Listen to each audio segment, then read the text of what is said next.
How's it going, everybody? Welcome back to another episode of Infinite Sports. I'm your host, Kenneth Gruenfelder, along with Ben Upson, to recap the past two games in the Eastern Conference Finals between the Knicks and the Pacers. It's been a little bit. I hope everybody had a good Memorial Day weekend. We were talking about it before we started here. Had a couple of cookouts. It was a good weekend. It was a good weekend. So yeah, it's been a little bit. Knicks did lose game two. It was a close game. I think it was 114 to 109. The final score was, and then uh, they pulled off yet another 20-point comeback on the road on Sunday against the Pacers in Indiana, and they were able to get the win there. Karl-Anthony Towns went crazy in the fourth quarter, scoring 20 of his 24 points in the fourth quarter, and the Knicks were able to get the win. And they proved once again that, hey, when they're down 20, they could come back on the road. And now we have game four tonight, and it's a big game because you go down 3 games to 1, it's hard to come back. But yeah, and to kind of talk about these two games, Tom Thibodeau is receiving a lot of heat with how he was handling the rotations, and he did make some changes in game three. Mitchell Robinson ended up starting in game three, and you had Josh Hart coming off the bench. But you also had more minutes out of Wright and out of Shamit. I think they played around 10, 11 minutes. Both of them did. We didn't see Campaign at all, and that actually played a huge role in their win because they were playing some really good defense, playing some good minutes, and that helped contribute to the Knicks coming back and getting the win. Getting stops when they had to, and then, like I said, Karl-Anthony Towns came alive in the fourth quarter. So, yeah, obviously when they went down 2-0, I kind of felt like the series is over, and now because they got the win, I'm saying, well, now the series is back on. So, if they can get a win tonight, I mean that would be huge. So, Ben, what were your thoughts on these last two games? Well, Kenny, I guess I'll jump back to game two first of all, because when you're on the heels of a historic collapse like the Knicks were at the Garden, I was anticipating, a response. I remember we said it when we were recording on Friday that we didn't think this team would roll over, that they could give it a good run, but much like game one, where Aaron Nesmith was the kryptonite, it turned out to be Pascal Siakam, who had 39 points and he shot 15 of 23 from the field. The Knicks had no answer at all for him all night in that game. Um, and it's not like they weren't competing. Like, the game script was almost eerily similar, and that the Pacers came out hot, got out to like a 10-point lead, I think it was, like in the first quarter at one point, and then the Knicks kind of chipped back, and it was a pretty even game throughout the second and the third. But the difference was in the fourth, the Pacers hit some bigger shots, and they were the ones that got the slight edge in that fourth quarter. And like I said, between Siakam, their 3-point shooting that night was also pretty solid, if I'm not mistaken. Yeah, they shot 13 of 30 in game two. It's just a little bit surprising to me that the Knicks lost both at the Garden. But I mean, you got to give a lot of credit to the Pacers. They won the first two in Cleveland, so I mean, this wasn't a total shock, I would say, but I was certainly surprised at the end of it.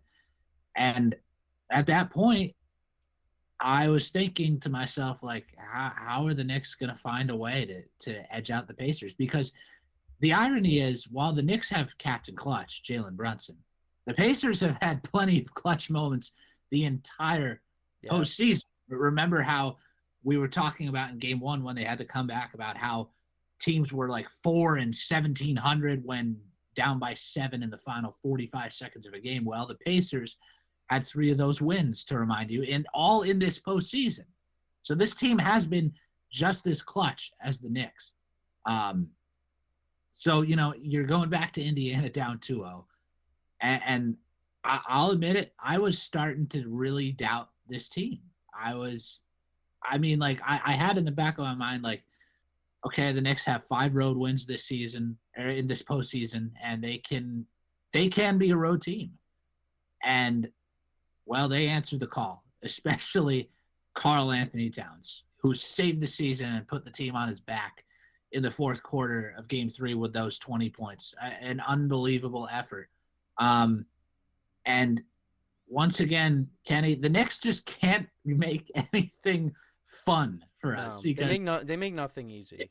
They were down by 20 midway through the second quarter. Pacers went on Halliburton had that steal to put them up 20, and that was when you were like, yeah, this is just it was a huge run.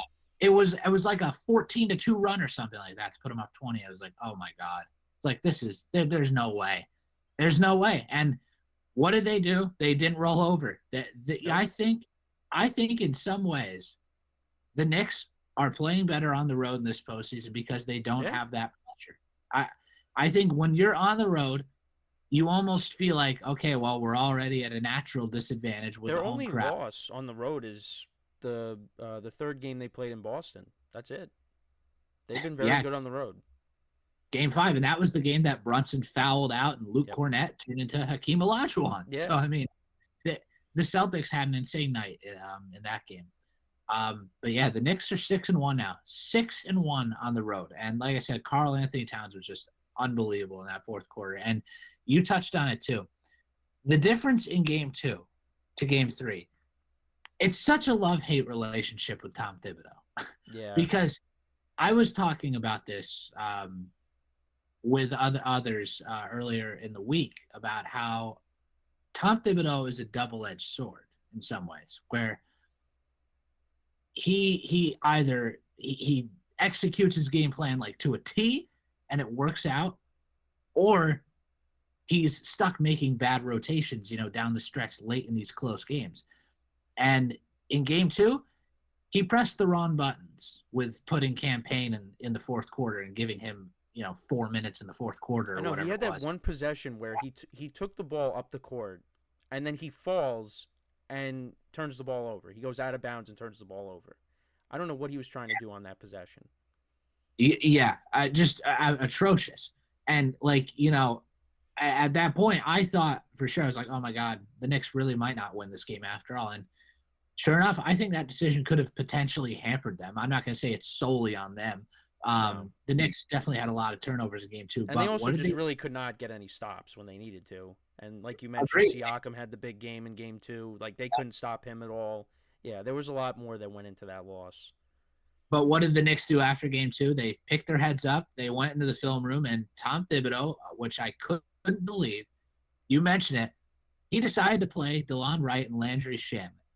And I was so stunned because this should have happened a while ago, especially Landry Shamet can definitely provide you good minutes off the bench. The fact that Tom Thibodeau didn't have enough trust in him to begin with before Game 3 stunned me.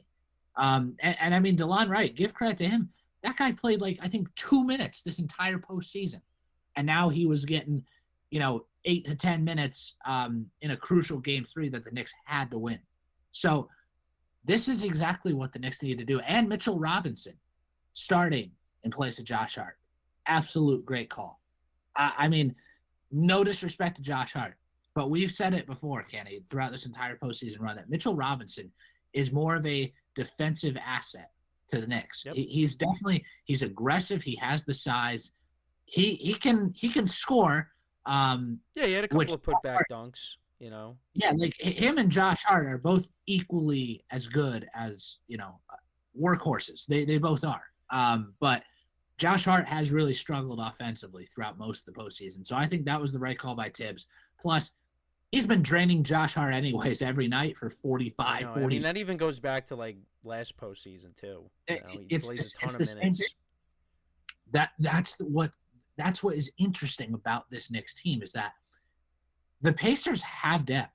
They rotate 9-10 guys. I know. Now you got guys like Ben Shepherd coming off the bench and hitting threes. Now you add him to the list of pests at the exactly. Pacers have. Along with T.J. McConnell and Thomas Bryant and former Nick Obi Toppin. Mm-hmm. And and Ben Mathurin, who's been getting some minutes as well. Like they play a lot of guys. Like, Mm-hmm. Tibbs playing 8 guys in game 2, and like he's done most of the postseason was tough to see. And like I said, you go back and look at that box score in game 3. I mean, Hart still played 34 minutes off the bench, Yep. 8 points, 10 rebounds. Great effort.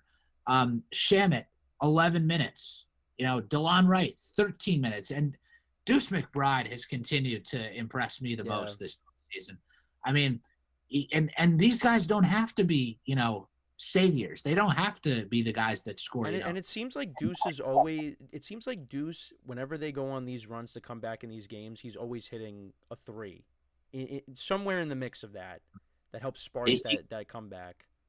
He does. He always finds a good time to make an important shot, and he's done it throughout most of the postseason. So I think what it really boils down to, Kenny, the reason why the Knicks got this game is that Tibbs pushed the right buttons this time around. He decided to have faith in his bench, something that he normally doesn't do, and he hasn't done over the course of his entire NBA career.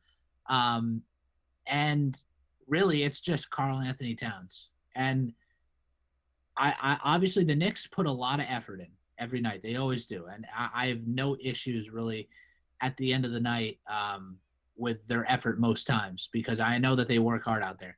But now the goal in game 4 tonight is Karl-Anthony Towns has to be the guy again.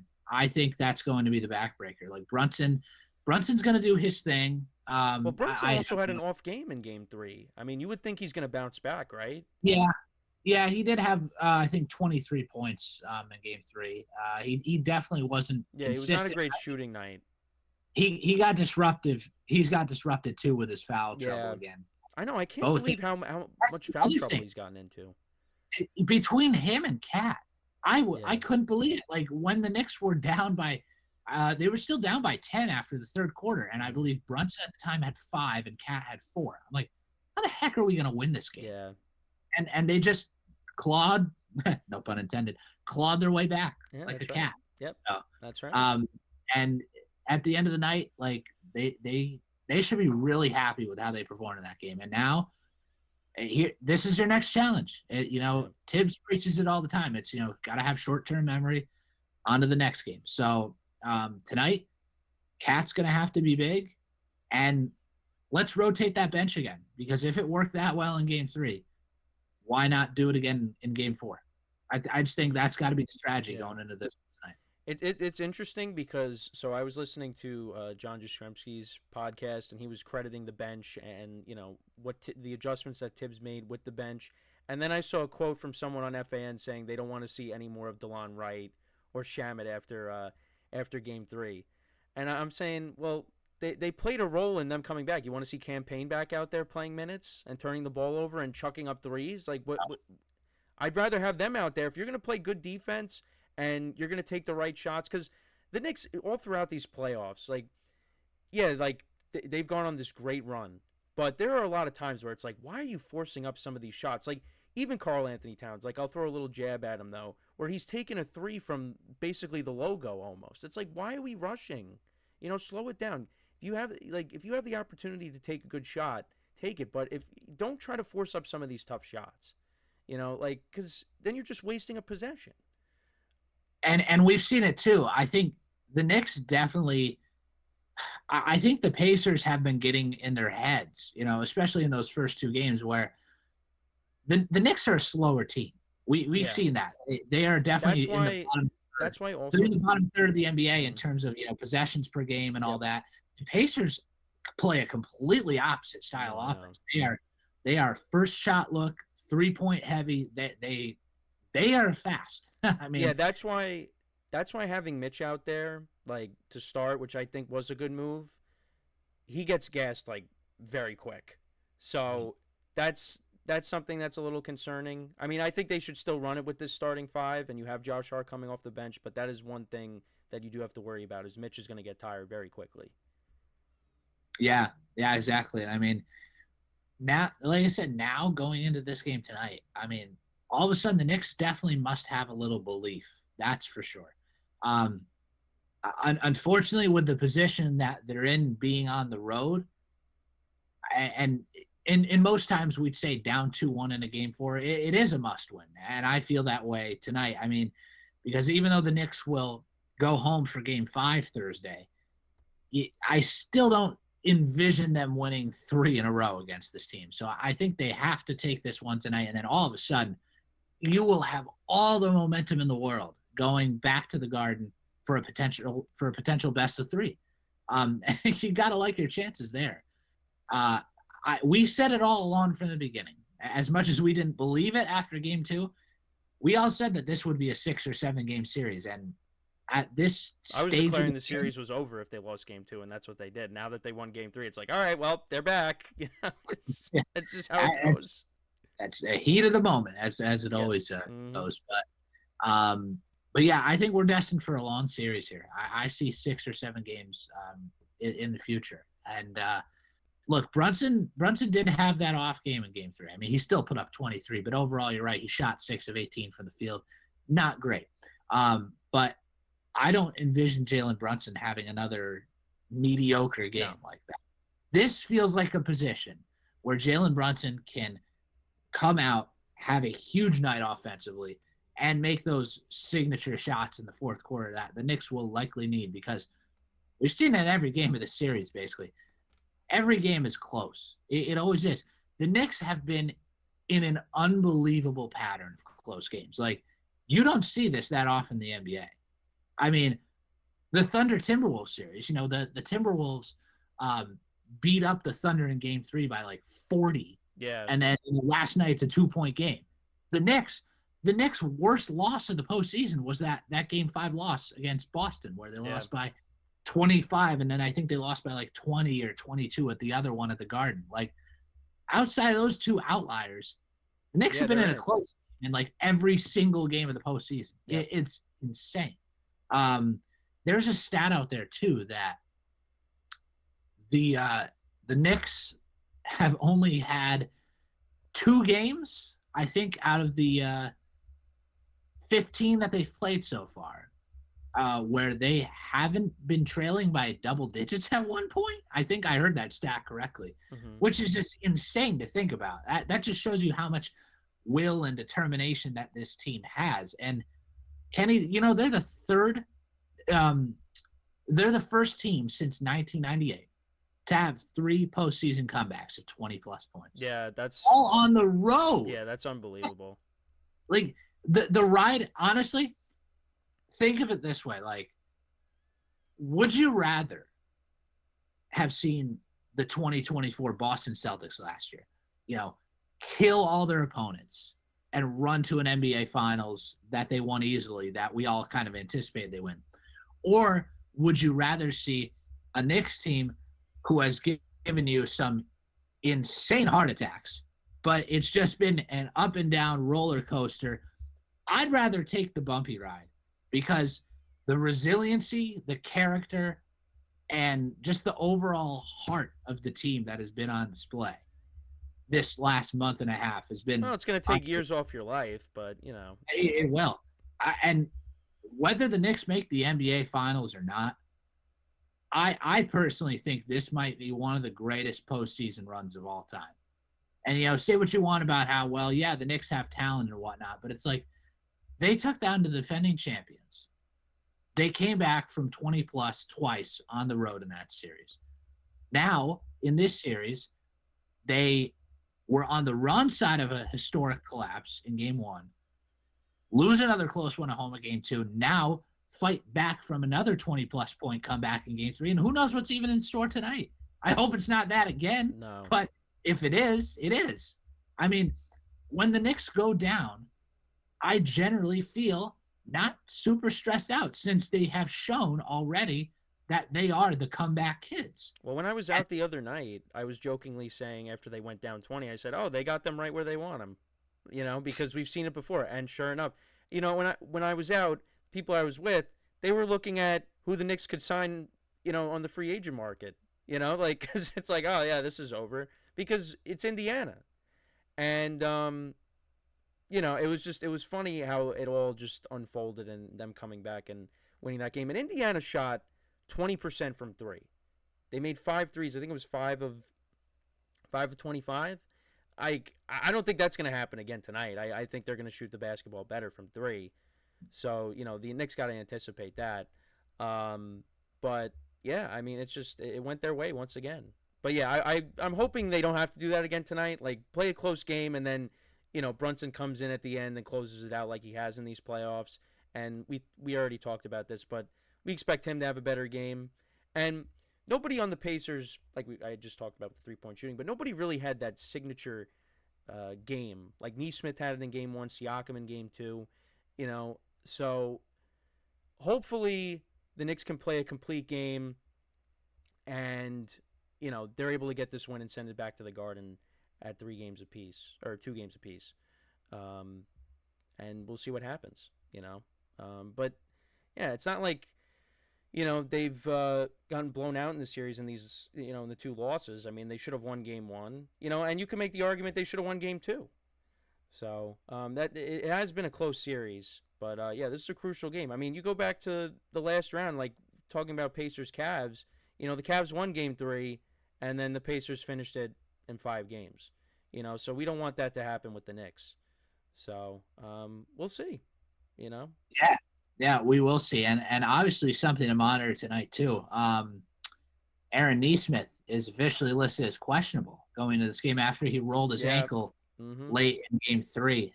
So not to say that, I mean, he's not, yeah, he hit his 8 threes in game 1, but I don't think he'll put up a performance like that again. No, that was such an outlier.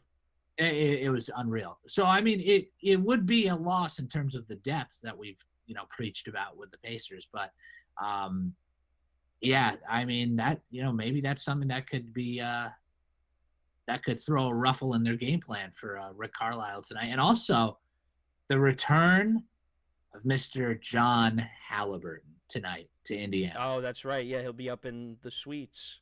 He'll be up in a suite because Adam Silver don't want him running on the court. I'll tell you that much. No. And not after that Milwaukee series and what happened with Giannis. That was the craziest thing. And even Tyrese Halliburton was professional enough to say in his press conference that, his dad was in the run and I don't know what he was doing. It's like, look, it's one thing to be amped up and, passionate for your son who just won a first-round playoff series. But it's like, you don't need to confront Giannis Antetokounmpo walking off the court and, tell him where his and he had like the flag, the banner that he had, waving that on the court. I mean, it was just wow. So finally the NBA decided to let him back in the building, which was the right decision. I mean, I thought it was a little ridiculous to kick him out. I would have just thrown him up in the suite because at least then he can't do anything. Like he can stay up there, but he can't get down the court. So I mean, unless he brings a bullhorn. He could grapple down and, run onto and storm the court if he wanted to. But that's true, I guess. That's true. But, yeah, look, we've said it from the start, Kenny. This series is just very intriguing because both teams are great in close game situations.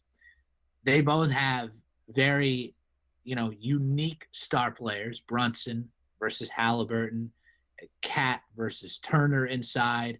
Like there's just a lot of intriguing storylines with this series, and it's been what's the margin across these 3 games?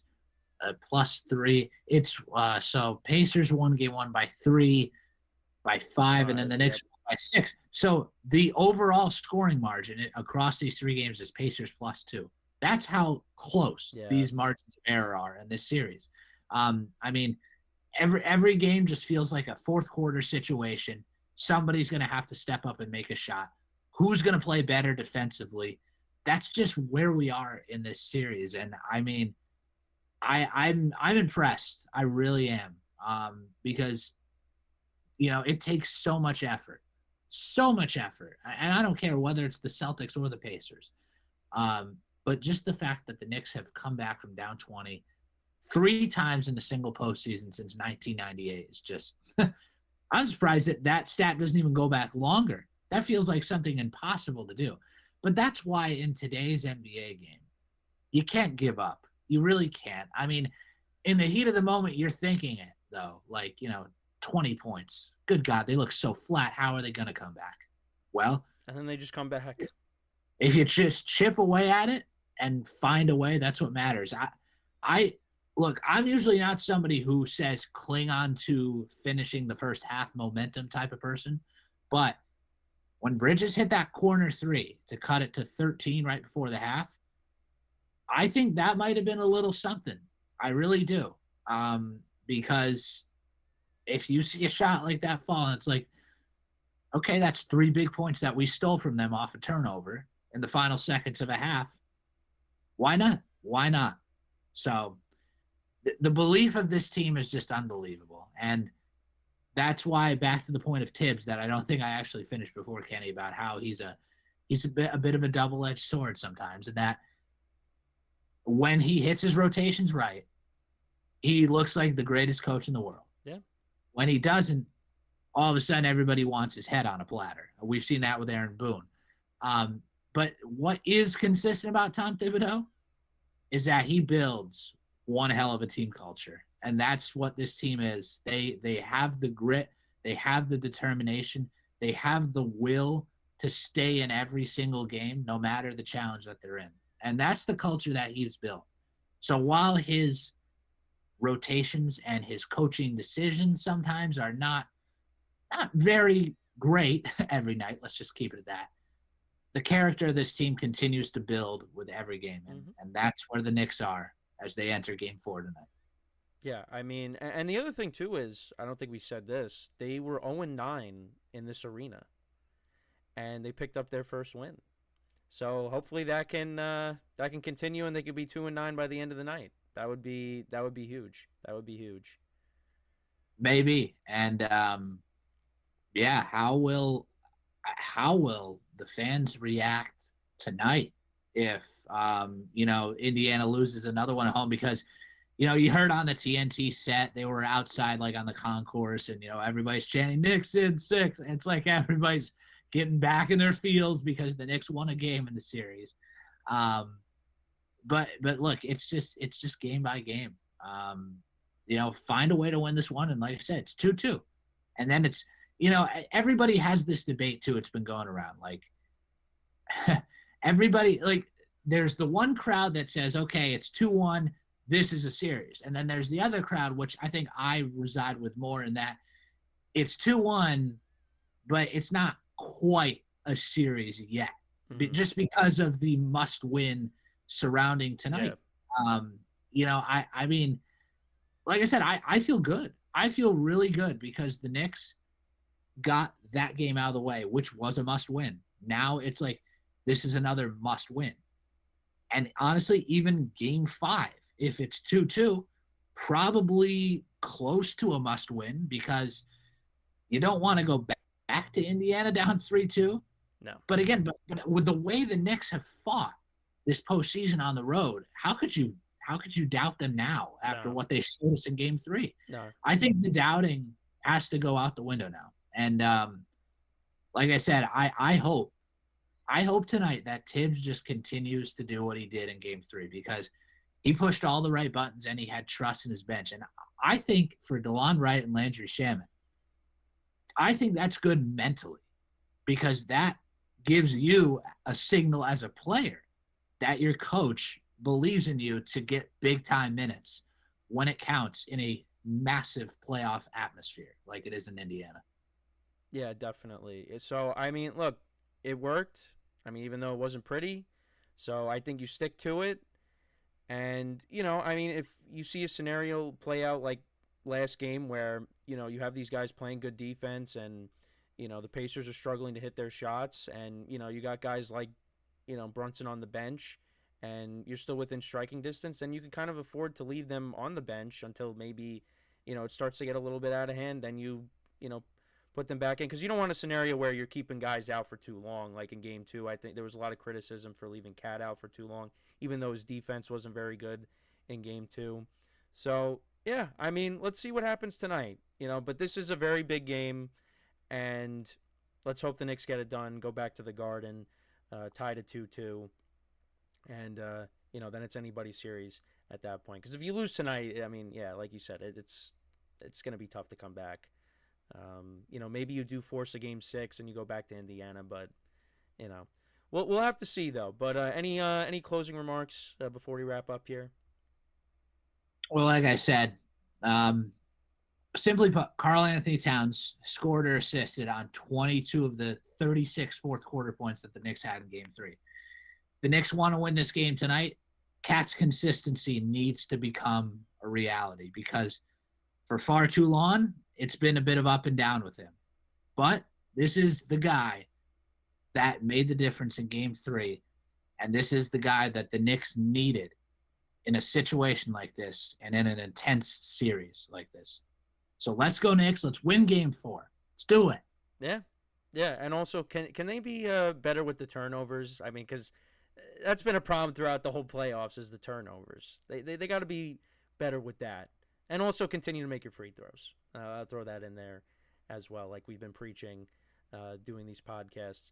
But yeah, that's pretty much it. Go Knicks. Also, Ben wasn't seeing this, but I was experiencing some technical issues with my camera, as that's happened very often. So, if you're listening to the podcast, you didn't see it, but if you're watching it, you see it happening right now. So, we'll try to fix that. But great show as always.